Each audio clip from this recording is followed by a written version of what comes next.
안녕하세요. 리서치 에이전트 맥입니다. 매일같이 정말 수많은 뉴스가 쏟아져 나오죠. 이 정보의 홍수 속에서 시장의 방향을 정말로 움직이는 핵심 신호, 진짜 알짜 정보는 과연 뭘까요? 오늘 분석에서는 이 모든 소음을 걷어내고 시장의 진짜 맥을 짚어보는 시간을 갖겠습니다. 저희는 진짜 신호를 찾기 위해서 아주 체계적인 필터링 과정을 사용하는데요. 바로 거시경제, 지정학, 산업사이클, 기관수급, 그리고 리스크 팩터라는 이 5가지 렌즈를 통해서 뉴스를 걸러냅니다. 이렇게 해야만 단기적인 변동성에 흔들리지 않고 시장의 큰 그림, 그 구조적인 변화를 포착할 수 있거든요. 자, 그럼 본격적으로 시작해볼까요? 이 깐깐한 5단계 필터를 통과한 이번 주의 핵심 신호, 바로 이 5가지 뉴스입니다. 거시경제부터 지정학, 산업, 수급, 그리고 리스크 요인까지. 이 뉴스들이 대체 우리 투자 전략에 어떤 의미를 갖는지 지금부터 하나씩 깊이 파고들어 보겠습니다. 자, 첫 번째 신호입니다. 가장 큰 그림부터 봐야겠죠? 바로 거시경제 환경입니다. 핵심 데이터는 바로 이겁니다.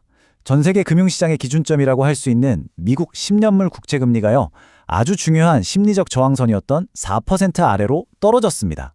이건 그냥 숫자가 하나 바뀌었다, 이런 수준의 이야기가 아닙니다. 사실 이건 양날의 검과 같아요. 금리가 왜 떨어졌는지가 중요하기 때문인데요. 지금까지 시장은 어땠나요? 경제가 안 좋다는 소식이 들리면 그럼 중앙은행이 금리를 내리겠네? 그럼 주식시장엔 호재. 이런 식의 나쁜 게 좋은 거다, 즉 bad is good 논리가 통했죠. 근데 이젠 상황이 좀 달라지고 있습니다. 지금 금리가 떨어지는 이유가 진짜로 경기가 꺾일 거라는 공포 때문이라면 시장은 이제 나쁜 소식을 기업 실적이 나빠진다는 아주 현실적인 위협으로 받아들이게 됩니다. 바로 bad is bad 국면으로의 전환 가능성이 열린 거죠. 이건 우리 포트폴리오 전략을 근본부터 다시 생각해야 하는 아주 중대한 신호입니다. 자, 두 번째 신호는 지정학적 변화입니다. 글로벌 공급망이 어떻게 재편되고 있는지 그 한가운데서 벌어지고 있는 아주 중요한 움직임을 한번 살펴보겠습니다. 이 지정학이라는 체스판 위에서 굉장히 의미 있는 동맹이 하나 만들어졌습니다. 미국, 호주, 일본이 히토류 공급망에서 중국을 빼고 우리끼리 해보자 하고 손을 꽉 잡은 겁니다. 무려 30억 달러 이상을 공동으로 투자하기로 했어요.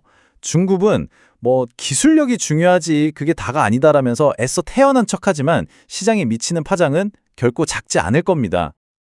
그리고 이 사건은요, 기업의 가치를 평가하는 새로운 기준이 생겼다는 걸 아주 명확하게 보여줍니다. 바로 자원안보라는 개념이죠. 이제 기업의 가치는 단순히 돈 잘 벌고 기술 좋고 이걸로만 평가할 수가 없게 됐습니다. 핵심 원자재를 얼마나 안정적으로 또 다변화해서 가져올 수 있느냐가 기업의 생존과 성장을 결정하는 핵심 경쟁력이 된 겁니다. 자, 세 번째 신호로 넘어가 보죠. 여기서는 한 핵심 산업에서 아주 강력한 상승 사이클이 시작됐다는 걸 확인할 수 있습니다. 글로벌 IT 경기의 풍향계라고 할 수 있는 대만의 수출 데이터가 시장을 정말 깜짝 놀라게 했습니다. 9월 수출이 작년 같은 기간보다 무려 30.5%나 급증하면서 역대 최대치를 기록했는데요. 그 중심에 뭐가 있었을까요? 네, 바로 AI 반도체 수요 폭증이 있었습니다. 근데 여기서 진짜 흥미로운 점은요, 지금의 반도체 사이클이 과거와는 그 결이 완전히 다르다는 겁니다. 과거에는 PC나 스마트폰처럼 변동성이 큰 소비자 수요가 사이클을 이끌었잖아요. 그런데 지금은 AI 서버, 데이터 센터 같은 아주 안정적인 기업 수요가 이끌고 있습니다. 이건 게임의 룰이 완전히 바뀌었다는 걸 의미해요.